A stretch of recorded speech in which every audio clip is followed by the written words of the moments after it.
कोई अच्छा काम जो होता है वो हो जाता है।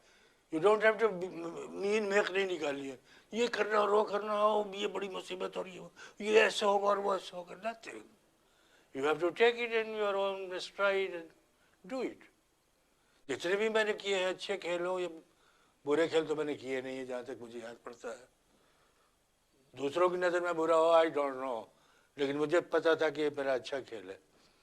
तो ये हो जाता है, जैसा मैं अलिफ नोट करता था हो जाता था वो, मुझे ये पता ही नहीं होता है कि मैं क्या कर रहा हूँ एक्टिंग में या डायरेक्शन में। डायरेक्शन में ये क्या कुछ तो मैंने कहा नहीं इस तरह कर लो, और मैं मुझे बताना आता है तो मैं जिस तरह बताता हूँ उस तरह वो लोग कर लेते हैं तो वो हो जाता है। और जैसे मतलब जहाँ पर उनको डिफ़िकल्टी होती है, चूँकि मैं अपने प्लेस में खुद डायरेक्ट करता हूँ और ख़ुद एक्ट करता हूँ तो मुझे प्ले का पता होता है, उसकी रग रग का पता होता है, क्योंकि मेरा राइटर हूँ। तो वो मैं जो बता सकता हूँ वो दूसरा नहीं बता सकता। कोई बाहर का प्रोड्यूसर नहीं बताएगा उनको कि ये जुमले में ये नज़ाकत थी और इस नज़ाकत को यहाँ पर अगर आपने इस्तेमाल किया तो ये बड़ा अच्छा फ़िक्रा बनेगा।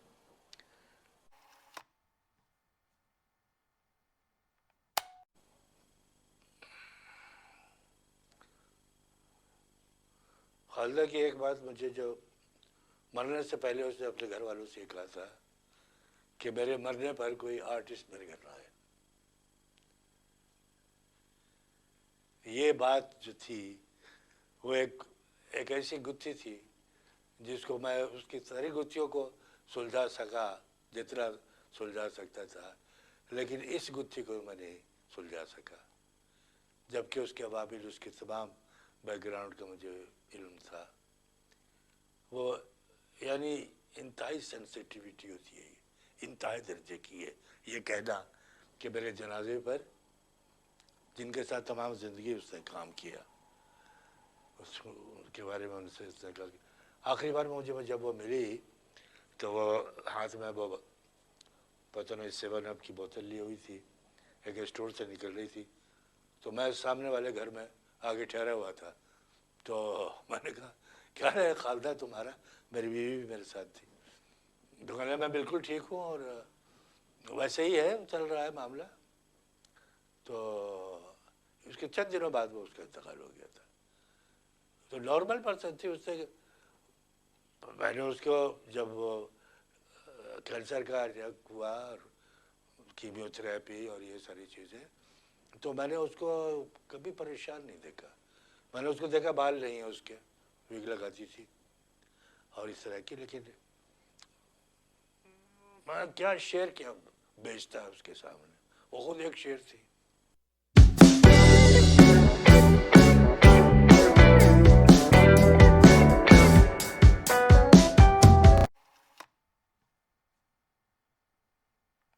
सिनिक सुनो कोई नहीं थी वो, मतलब ये है कि वो गाने की जिसको आप ना समझे उसको कहते सिनिक थी वो। यही कहता है कि मिसअंडरस्टूड पर्सन, उस औरत को समझे ही किसी ने नहीं। मैंने रात को आखिरी दिनों में जब मैं रहता था अलग फ्लैट में और मुजर्रद रहता था, तो खालदा की 2-3 बातें मुझे याद आती हैं, मुझे बड़ी अच्छी लगती हैं। एक बात तो मुझे ये अच्छी लगती है कि लगी कि वो रात के कोई 3-4 बजे एकदम घंटी बजी थी, मैं उठाता था बड़ा घबरा के। मैंने कहा यस, तो कहने मैं खालदा बोल रहा हूँ कमाल साहब। मैंने कहा हाँ बोलो क्या क्या हुआ, कैसे हो, कहाँ हो।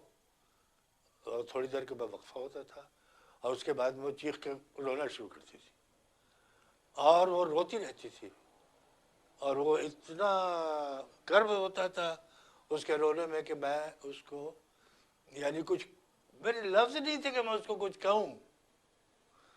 वो मैं हैरान होता था कि ये भी नहीं पूछता था कि तुम कहाँ हो, कैसी हो और क्यों रो रही हो। जब रो चुकी होती थी तो मुझे मुझे महसूस ये होता था कि जैसे किसी के कंधे पर सर रख के जो रोते हैं वो उसके वो मुझे महसूस हुआ कि जैसे उसने मेरे कंधे पर रखा हुआ है और रो रही है। और उस वक्त तो दिलासा देने की ज़रूरत नहीं होती, उसको कुछ कहने की ज़रूरत नहीं होती, कुछ नहीं होता। इसी तरह उसकी एक और बात याद है मुझे, मेरी बीच में एक शादी हो गई तो मेरे दोपहर में आई तो हमने इकट्ठे बैठ के खाना खाया, मैं वो और मेरी बीवी ने। तो वो खाने के बाद मैंने कहा कि यार मेरी आदत है खाने के बाद मैं सो जाता हूँ, मैं जाके सो गया। तो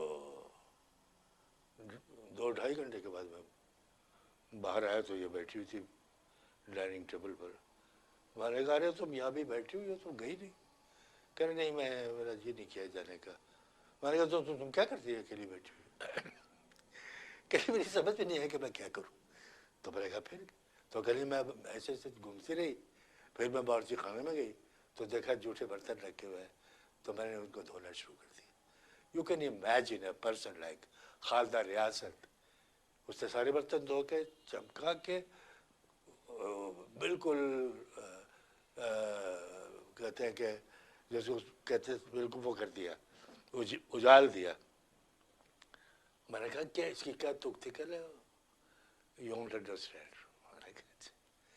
फिर एक दफ़ा मेरे पास आई, कहने लगी कि कमाल साहब क्या मैं इस फ्लैट में रह सकती हूँ? मैंने कहा कि नहीं, मेरे साथ आप नहीं रह सकती। कहने क्यों? मैंने कहा बस मुझे अपनी प्राइवेसी बहुत अजीज है और उसमें मैं नहीं चाहता कि कोई ऐसे दाखिल हो। You are an outsider. तो वो उसमें परेशान बहुत थी, जहाँ कहीं रहने का ठिकाना नहीं कुछ है। वो बहुत बस आते हैं, हालात ऐसे होते हैं। लेकिन वो थी बड़ी दबंगारत और उसमें बड़ा कुव्वत फैसला और उसमें परफॉर्मेंस इतनी अच्छी थी वो।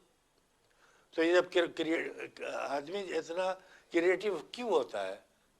इसलिए कि वो इन चीज़ों में घुला हुआ होता है। अगर ये इतना घुला हुआ ना हो, वो क्या परफॉर्म करेगा? वो उसकी तो आंख में आंसू नहीं आएगा, सच्चा आंसू, सच्ची हंसी नहीं आएगी, सच्चा रोना नहीं आएगा, सच्चा इश्क करना नहीं आएगा, सच्चा बोलना नहीं आएगा। बस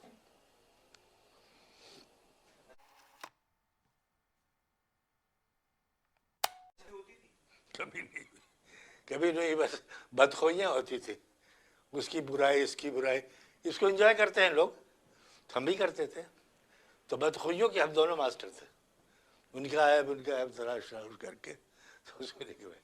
मगर ये क्या आदमी गुफ्तगू हो रही है, शॉ ने क्या लिखा था और फलां ने क्या लिखा था और सार्थ क्या लिखता है और जावनी क्या लिखता है, इस पर कभी बहस नहीं हुई। ना मैंने अपने एक्टरों से बहस की। अलबत्ता मैंने पता नहीं एक सबीना अहमद को मैंने इस ज़िंदगी में पहली बार मैंने उससे कहा, मैंने कहा कुछ पढ़ तो लो। कहने क्या चीज़? मैंने कहा कि क्या चीज़? क्या? मैं तुम्हें देता हूँ, इसको पढ़ो। तो मैंने उसको एक ड्रामा दिया पढ़ने के लिए। ड्रामा पढ़ना बड़ा मुश्किल काम है, नहीं पढ़ा।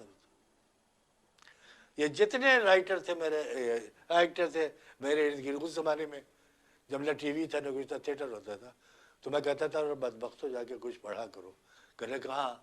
मैंने कहा लाइब्रेरी में जाके बैठो, वहाँ से किताबें पढ़ो। कहने कौन सी किताबें? मैंने नाम लिख के दिए उनको हाथ से। मैंने कहा ये मांगना उससे, लाइब्रेरियन से, वही किताब देगा तुमको, और वो इसको तुम वहीं बैठ के पढ़ो, वरना मेंबर बन जाओ, मेंबर बन जाओगे तो वो किताब इशू कर देगा, ले जाके पढ़ो। किसी ने नहीं पढ़ा। और मुझे बहुत समझाते हुए मुझे दिक्कत होती है। फिर इन लोगों को समझाते हुए कोई चीज़ या तो कोई मिसाल देना कि भाई उसमें ऐसे था तो तुम उस तरह नहीं कर सकती। वो जैसे कोई फादर ड्रामा था एक स्ट्रीटबर्ग का, तो अब उसमें एक कैरेक्टर बिल्कुल बहुत साफ होता है, तो मैंने कहा यार उसकी तरह तुम नहीं कर सकते, उस माहौल को नहीं समझ सकते। तो ये मुझे हमेशा डिफ़िकल्टी होती थी।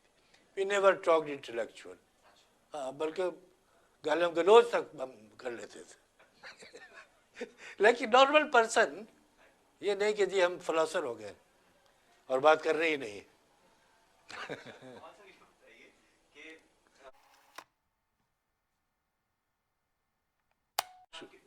मोस्ट सेंसिटिव एक्ट्रेस एवर, उससे ज़्यादा सेंसिटिव एक्ट्रेस रूही बानो थी, वो भी सेंसिटिव थी। उस्मा गिलानी भी सेंसिटिव एक्ट्रेस थी। लेकिन इसकी सेंसिटिविटी एक और पाए की थी, इसमें सोफिस्टिकेशन था। उसके सेंसिटिविटी में वो कोई लोच नहीं था। दिल्ली कैसी थी? दिल्ली कैसी थी।